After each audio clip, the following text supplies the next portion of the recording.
regarding sa birth certificate registration number, you can just skip that one because wala naman siyang asterisk and hindi naman siya required na fill out.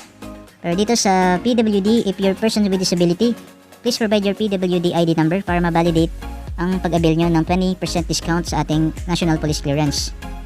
And if you're first-time job applicants, please provide your first-time job certificate galing sa inyong barangay para ma-confirm ng processor na free of charge ang iyong police clearance. And guys, para sa mga senior citizen, automatic ma-avail nyo po ang 20% discount as long as you provide your correct birthday. At automatic yung sistema natin ang magbabalidate na senior citizen na po kayo. And check nyo po siya kung hindi naman po kayo pasok sa requirements. Paano masabi?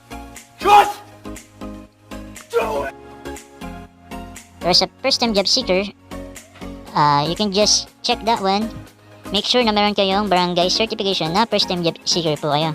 Kailangan nyo po yun i-present sa ating National Police Clearance Processors para ma-confirm na libre ang inyong police clearance. This is a one-time pre-clearance. Automatic.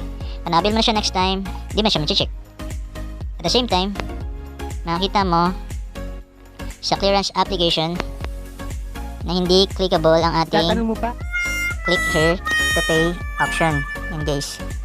Yan ang problema ng ibang applicant but they'll di ma-click. Maybe, na-check mo ang first time job certificate box. Yan. Yan, check nyo po yan.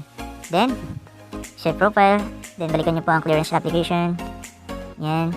Yan. Magiging clickable na ulit ang ating click here to pay payment option. Okay guys. Yan.